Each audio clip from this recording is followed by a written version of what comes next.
Hello friends, स्वागत है आप सभी का माई स्टडी दोस्त यूट्यूब चैनल के एक और न्यू वीडियो में। तो गाइज हमारा प्रैक्टिस सेट चल रहा है, कंटिन्यू हम प्रैक्टिस कर रहे हैं और ये है आपके लिए इंग्लिश का प्रैक्टिस सेट नंबर 7। तो 6 प्रैक्टिस सेट हमने सक्सेसफुली कंप्लीट कर लिए हैं। आई होप आप सभी लोगों ने उनको जरूर से देखा होगा। बहुत ही अच्छे तरीके से आपको सारे प्रैक्टिस सेट करवाए गए हैं। तो आज भी हम उसी तरीके से अपना प्रैक्टिस सेट स्टार्ट करते हैं और देखते हैं फर्स्ट क्वेश्चन से। तो गाइज सबसे पहले तो आपको ये बताना चाहूँगा कि वीडियोज़ आप पूरा देखा करिए, तभी आपको फ़ायदा पहुँचेगा, नहीं तो 1-2 मिनट देखने से कोई फ़ायदा यहाँ पे नहीं होने वाला है। अगर आप सीरियसली पढ़ना चाहते हैं तभी आप इसके लिए अप्रोच करिए, क्योंकि मुझे भी यार बहुत मेहनत लगती है वीडियो बनाने के लिए। अगर आपको लगता है कि यार बहुत ही आसानी से ये सब काम हो जाता होगा, तो अगर आपको किसी से पूछ लीजिए या तो कि इतना आसान नहीं होता है। सबसे बड़ी बात होती है कंटिन्यूटी। 2 दिन 4 दिन आप वर्क कर सकते हैं इसके साथ में, लेकिन कंटिन्यूटी बहुत ज़्यादा ज़रूरी होती है और वो आप शायद मुश्किल से कर पाते हैं। मैं भी बहुत मुश्किल से कर पा रहा हूँ, तो ही आपको लिए बोल रहा हूँ कि वीडियो लास्ट तक ज़रूर देखा करें। तो चलिए अब स्टार्ट करते हैं फर्स्ट क्वेश्चन से। फर्स्ट क्वेश्चन देखिए आपके पास में, यहाँ पे सबसे पहले PQRS से पूछा गया है, रीअरेंज करना है सेंटेंस को और एक ऑर्डर के साथ आपको बताना है। तो देखिए यू फेल टू, उसके बाद में देखिए फेल टू, उसके बाद आपको देखना है कि जैसे व्हाट समथिंग, ये समवन, ये आ सकता है, नहीं ये नहीं आएगा, क्योंकि आपने देखा कि WH वर्ड आया है तो ये तो बीच में आएगा, इसमें कुछ ना कुछ आगे देखें तो फेल टू रिकॉग्नाइज, ये वाला सुटेबल रहेगा इसके लिए। बट भी नहीं, फेल टू बट ये भी नहीं जचेगा, फेल टू रिकॉग्नाइज दैट, ठीक है। उसके बाद में तो दैट इट मैटर्स नोट, अब देखिए नोट आया आपके पास में, उसके बाद में आएगा आपके पास में P वाला जो आपके पास में दिया गया है कि व्हाट समवन इज बोर्न, ठीक है। उसके बाद आएगा but what they grow to be. तो इस तरह से आप यहाँ पे सबसे पहले आपके पास में मिलेगा Q, उसके बाद आएगा आपके पास में P और उसके बाद आएगा R। तो ये वाला आपको देखना है ऑप्शन, और QPR ए ऑप्शन में ही आपको मिल गया है। तो इस तरह से रीअरेंज करके आपका ऑप्शन नंबर ए सही हो जाएगा। आई होप आपने भी इसको सही किया होगा। अब देखते हैं नेक्स्ट क्वेश्चन। नेक्स्ट देखिए आपके पास में है, इसका बताना है आपको एंटोनियम। वर्ड आपको दिया गया है हमडर्म, इसका मतलब आपका होता है नीरस, या आप इसे साधारण भी बोल सकते हैं। उसके बाद में आप चाहें तो इसको सामान्य बोल सकते हैं, साधारण सामान्य एक ही बात हो जाएगी आपके लिए। तो इसका आपको बताना है एंटोनियम वर्ड। तो ऑप्शंस आपके पास में है, सोचिए कि क्या इसका हो सकता है। उसके बाद में देखिए सबसे पहला आपके पास में है टेडियस, ठीक है। इसका मतलब होता है, या तो आप ये समझ लीजिए कोई भी चीज़ बहुत ही ज़्यादा बोरिंग है, उबाऊ है, ठीक है, या आप इसे थकाऊ भी बोल सकते हैं, उबाऊ थकाऊ, ये टेडियस हो गया आपके पास में। आपको इसके लिए आगे देखते हैं, नेक्स्ट आपके पास में क्या है, ट्राइट, ठीक है। तो इसका मतलब होता है घिसा पिटा, या आप इसे पुराना बोल सकते हैं। तो ये हो गया इसका मतलब। उसके बाद में है ड्रैब। ड्रैब जो होता है आपके पास में, इसका मतलब होता है नीरस या अरुचिकर, अरुचिकर, ठीक है। तो ये भी आपके पास में जो ऑप्शंस दिया गया है, इसमें भी आपको क्या, ये जो सिनोनिम पूछता तो ये आपके पास हो जाता है, क्योंकि इसका मतलब ये अरुचिकर, इसका मतलब भी साधारण ही, नीरस ये हमडर्म है, तो ये हो जाता। लेकिन इसका जो सही आंसर होगा वो आपके पास डी ऑप्शन होगा, और ये आपके पास में फैसिनेटिंग, ठीक है। फैसिनेटिंग आपके पास में जो होता है ना, इसका मतलब होता है मोहक या लुभावना, ठीक है, लुभावना। एक तो आप ये समझिए कि बहुत ज्यादा बोरिंग है, साधारण है, नॉर्मल सिंपल सा है, या आप एक से पूछो बहुत ज्यादा अट्रैक्टिव है, फैसिनेटिंग है, तो ये ज्यादा लुभावना है, तो ये इसका एंटोनियम हो जाएगा और डी ऑप्शन इसका करेक्ट आंसर हो जाएगा। आप देखते हैं नेक्स्ट क्वेश्चन। नेक्स्ट देखिए आपके पास में डायरेक्शन दिया गया है पहले क्वेश्चन के लिए, 3 और 4 के लिए, कि आपको क्वेश्चंस दो दिए गए हैं दोनों, उसमें आपको अप्रोप्रिएट बताना है कि कौन सा यहाँ पे सुटेबल ऑप्शन होगा। 4 अल्टरनेटिव आपको दिए गए हैं, तो इसमें से आपको अप्रोप्रिएट ऑप्शन बताना है। देखिए फर्स्ट आपके पास लिखा गया है, a large blank of angry vision remapped through the village, ठीक है। तो यहाँ पे आपके पास में दिया गया है, इसमें कौन सा होना चाहिए, हर्ड होना चाहिए, स्वाम होना चाहिए, ग्रुप होना चाहिए, फ्लॉक होना चाहिए। तो यार ये बहुत ही अच्छा क्वेश्चन है। इसमें सबसे पहली बात तो आपको मैं बता दूं कि जो अलग अलग वर्ड आपको दिए गए हैं, ये सारे के सारे वर्ड जो हैं ग्रुप से ही रिलेटेड हैं, लेकिन जो जैसे हर्ड जो आपके पास में होता है, ये एनिमल्स के यूज होता है, ठीक है। इसके साथ में अगर मैं ग्रुप बात करूं तो ग्रुप आप जैसे बॉयज का ग्रुप बन सकते हैं, पीपुल्स के लिए यूज होता है।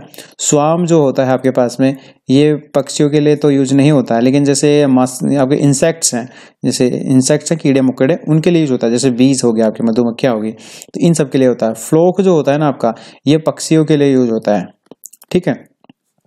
आप पक्षियों के लिए ग्रुप बना रहे हैं, किसी भी ग्रुप को डिनोट कर रहे हैं तो उसको फ्लोक बोलेंगे। या आपको ध्यान रखना, हर्ड जो होता है एनिमल्स के लिए होता है। अगर आप बोल रहे हैं ए हर्ड ऑफ एनिमल्स, अगर आप ये बोले ए फ्लोक ऑफ एनिमल्स तो वो गलत हो जाएगा, क्योंकि वहां पे हर्ड आना चाहिए था। तो ये कॉमन एरर में भी पूछा जाता है, तो ये भी ध्यान रखना है। अभी आपको यहाँ पे देखिए कि angry visions remapped through the village, ये आपसे पूछा गया है। तो इसमें जो आपके पास में हो जाएगा आंसर, हो जाएगा ए ऑप्शन हर्ड। तो ये करेक्ट आंसर है, बाकी गलत है। ये सारे ऑप्शन के बारे में मैंने आपको चीजें बताई, ये ज्यादा ही आपके लिए इंपॉर्टेंट है, इनको ध्यान में जरूर रखना। आगे बात करते हैं फिर नेक्स्ट क्वेश्चन की। नेक्स्ट क्वेश्चन देखिए, mangoes do not blank all at the same time, hence they are not plugged on the same day. यहाँ पे आपके पास में बोला गया है कि कौन सा सुटेबल ऑप्शन होगा, क्योंकि डायरेक्शन आपको पहले ही दे दिया गया क्वेश्चन नंबर 4 के लिए भी। तो मैंगोज डू नॉट, उसके बाद में आपका सही आंसर इसके लिए हो जाएगा, आप चाहें तो वीडियो पॉज करके सोच भी सकते हैं, बी ऑप्शन सही हो जाएगा, ripe. Mangoes do not ripe all at the same time, hence they are not plugged on the same day. यानी कि जब तक जो मैंगो जिनके आम है वो पक नहीं जाते हैं, उसी दिन आप उनको तोड़ नहीं सकते हैं। अगर वो पूरी तरह से पक जाते हैं, मेच्योर हो जाते हैं, तो आप उन्हें तोड़ सकते हैं उसी दिन, लेकिन अब जब तक नहीं पकते आप नहीं तोड़ सकते। तो ये आपके पास में इसका सुटेबल ऑप्शन हो जाएगा बी ऑप्शन। आप देखते हैं नेक्स्ट क्वेश्चन। नेक्स्ट क्वेश्चन आपके पास में है, following question out of the 4 alternative select the alternative which is the best suitable of the phrase. यहाँ पे एक फ्रेज दिया गया है, इसके लिए सुटेबल कौन सा होगा ये आपको बताना है। अब देखिए यहाँ पे आपके पास बोला गया है average in amount, intensity, quality और डिग्री। ठीक है, तो एवरेज इन अमाउंट, इनके अमाउंट में भी एवरेज है, इंटेंसिटी, क्वालिटी और डिग्री। तो यहाँ पे इसको क्या बोलेंगे, इसके लिए बेस्ट सुटेबल फ्रेज कौन सा होगा। ऑप्शंस आपके पास में है मॉडरेट, होपल, सुपरिंटेंडेंट, हम। तो यहाँ पे सही आंसर इसका हो जाएगा मॉडरेट। देखिए मॉडरेट जैसे आपने सुना होगा, आप कई बार पूछते हैं जैसे आपका पेपर कैसा आया था, हार्ड था, टफ था या मॉडरेट, यानी कि मीडियम लेवल का आया है। तो एवरेज जो वैल्यू होती है ना, वो हमेशा बीच की वैल्यू होती है। इसके लिए सुटेबल जो आपका पास में ऑप्शन हो जाएगा वो मॉडरेट हो जाएगा, ये ऑप्शन इसका करेक्ट आंसर हो जाएगा। अब देखते हैं नेक्स्ट क्वेश्चन। नेक्स्ट क्वेश्चन देखिए, इसमें एक और PQRS आपसे पूछा गया है, तो ये आपको बताना है। देखिए the wide word is all, उसके बाद देखिए ऑल अबाउट, ये आपके पास में आएगा all about you, you can fence yourself is in but you can not for every fence it out. ठीक है, तो ये आपके पास में हो जाएगा, सबसे पहले आएगा आपके पास में Q, उसके बाद आएगा R, उसके बाद P। तो QRP ये B ऑप्शन में दिया गया है और ये करेक्ट हो जाएगा। आई होप आपने भी इसको सिंपली आराम से कर लिया होगा, बहुत ही आसान है, ज्यादा हार्ड नहीं होगा आपके लिए भी। तो इसके बाद देखते हैं नेक्स्ट क्वेश्चन। नेक्स्ट क्वेश्चन देखिए आपके पास में पूछा है, आपको सिनोनियम बताना है, इमिनिएंट आपके पास में वर्ड है। ठीक है, तो जो सबसे पहले तो आपको इसका मतलब पता होना चाहिए। इसका मतलब होता है प्रमुख, आप इसे बोल सकते हैं, या आप इसे बोल सकते हैं प्रतिष्ठित। ठीक है, प्रतिष्ठित है, प्रमुख है, तो ये आपके पास में है। ऑप्शंस आपके पास में है, आप इनको चेक करिए। अभी मैं सबसे पहले इनका मतलब बताऊं। अगर ऑब्सक्योर आपके पास में है, ऑब्सक्योर का मतलब होता है धुंधला, इनकी पूरी तरह से साफ नहीं दिखाई देता आपको, धुंधला तो कोई वस्तु दिखाई देता तो ऑब्सक्योर है वो। उसके बाद देखिए कॉमन, कॉमन तो आप समझ सकते हैं म्यूचुअल, या आप इसे ये भी समझ सकते हैं कि साधारण। ठीक है, उसके बाद देखिए रिनाउंड, इसका मतलब आपके पास में वही होता है प्रतिष्ठित या प्रमुख, या आप इसे बोल सकते हैं विशिष्ट बोल लीजिए, तो ये थोड़ा सा सही रहेगा, विशिष्ट है। उसके बाद में फेनोमेनियल, और इसका मतलब होता है असाधारण। और अब आपको पता चल ही गया होगा कि इसका कौन सा ऑप्शन सुटेबल होगा। तो ऑलमोस्ट जैसा आपने देखा कि इसका सिनोनियम आपसे पूछा गया है प्रमुख, विशिष्ट, प्रतिष्ठित, तो इसका हो जाएगा विशिष्ट, ये रिनाउंड, और सी ऑप्शन इसका करेक्ट आंसर हो जाएगा। अब देखते हैं नेक्स्ट क्वेश्चन। नेक्स्ट क्वेश्चन देखिए, आपको बताया गया है कि क्वेश्चन नंबर 8 और 9 के लिए आपको बताना है एरर वाला पार्ट कौन सा है। तो ये आप इसको पूरा पढ़ सकते हैं कि इसमें क्या सब लिखा है। तो इसमें कुछ नहीं लिखा, बस ये बताया कि एरर वाला पार्ट कौन सा है। तो क्वेश्चन पढ़ने की जरूरत नहीं है आपको, सीधा यहाँ पे क्वेश्चन ये वाला देखिए, the officer ask the recruit which district he came from, या नो एरर। ठीक है, ऑफिसर आस्क टू रिक्रूट, इनकी जो रिक्रूट हुआ है उसको ऑफिसर ने पूछा कि आप कौन से डिस्ट्रिक्ट से आए हो। तो इसमें आपको ये तो हिंदी मतलब आपको समझने की जरूरत नहीं है, लेकिन एरर कहाँ पे है ये आपको पता लगाना है। तो कई बार ये है कि आपको ये भी ध्यान रखना है कि नो एरर भी ऑप्शन हो जाता है, जैसे इसका जो आंसर हो जाएगा वो डी ऑप्शन हो जाएगा, नो एरर, इसमें कोई एरर नहीं है। आगे देखते हैं फिर नेक्स्ट क्वेश्चन। एक और क्वेश्चन आपसे एरर है पूछा गया है, क्वेश्चन नंबर 9। अब इसमें भी नो एरर हो सकता है, जरूरी नहीं है, तो ये नहीं है कि उसमें हो गया तो इसमें हो जाएगा। अब देखिए, the road from my house to temple is full of potholes, ये नो एरर आपके पास में है, तो ये आपको बताना है। Potholes, full of potholes, no error, ये आपके पास में है, तो कौन सा सही होना चाहिए इसमें? देखिए कि नो एरर भी हो सकता है, जरूरी नहीं है, तो ये आपके पास में इसका आंसर हो जाएगा सी ऑप्शन। सी ऑप्शन क्यों? तो यहाँ पे देखिए जो टेम्पल वर्ड है, इससे पहले आपको आर्टिकल द लगाना था। The road from my house to the temple is full of potholes, तो ये आपको बताना था और इसमें द लगना जरूरी था, इसलिए सी ऑप्शन इसका करेक्ट आंसर हो जाएगा। नेक्स्ट क्वेश्चन देखिए, आपको एंटोनियम पूछा गया है, इसमें है आपके पास में कैलिवेट। कैलिवेट का मतलब आपको पता भी होना बहुत जरूरी है, क्योंकि आप में से बहुत से लोग ये वर्ड शायद नहीं जानते, लेकिन इसका मतलब जब जानेंगे तो आप समझ जाएंगे कि मैं क्या कहना चाह रहा था।